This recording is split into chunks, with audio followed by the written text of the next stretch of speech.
Buyer crop science কর্তৃক বাজারজাতকৃত বোরো মৌসুমে arise তেজ গোল্ড।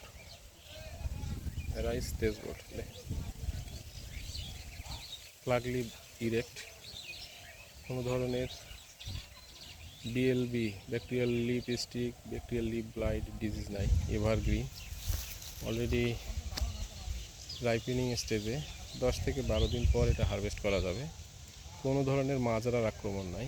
এই জমিতে বায়ারের মাজরা দমনের জন্য 2বার ভায়াগো এসসি 100 মিলি পার একরে ব্যবহার করা হয়েছে। তারপরে এই জমিতে আগাছা দমন করার জন্য বায়ারের কাউন্সিল প্রাইম হার্বিসাইড স্প্রে করা হয়েছিল, মানে সারের সাথে মাটিতে দেওয়া হয়েছিল 30 মিলি পার একর। এবং পচনের জন্য শীত ব্লাইট ব্লাস্ট কন্ট্রোলের জন্য 2বার নেটিভো 100 গ্রাম পার একর। একবার হচ্ছে লাগানোর পরে 40 থেকে 45 দিন, আর একটা কাইস্থর স্টেজে ধান বের হওয়ার আগে আমরা দিয়েছি। কোনো ধরনের মাজরার আক্রমণ নাই, কোনো ডিজিজ নাই, কোনো ধরনের বিএলবি সিমটম নাই। মাথা দেখলে বুঝতে পারবেন ধান একবারে চিকন, বাতাসে দুলছে, কয়েকদিন পরে সোনালি বর্ণ ধারণ করবে। কৃষক হারভেস্ট করবে। আর ধানের বাজার মূল্য বেশি, চিকন ধানের বাজার মূল্য বেশ ভালো।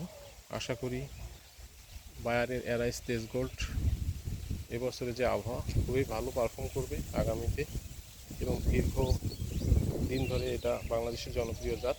আগামীতেও এই ভ্যারাইটির চাষি পর্যায়ে জনপ্রিয়তা থাকবেই। তেজ গোল্ডকে টেক্কা দেওয়ার মতো চিকন ভ্যারাইটি বাংলাদেশে খুব কমই আছে।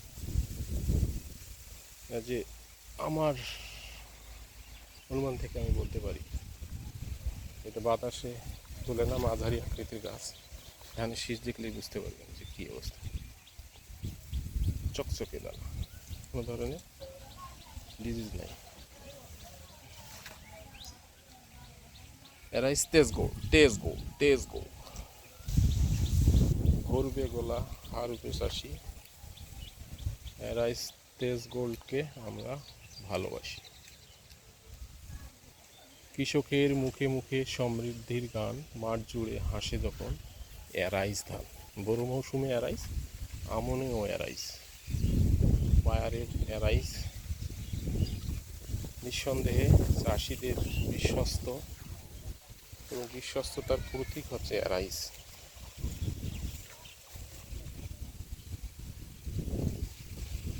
অ্যারাইজ তেজ গোল্ড, কোনো ধরনের মাজরার আক্রমণ নেই, ব্লাস্ট নেই। ধান মোটামুটি এখন যে স্টেজ, আর 10 দিন, সর্বোচ্চ 10 থেকে 12 দিনের মধ্যে এটা হারভেস্ট হবে।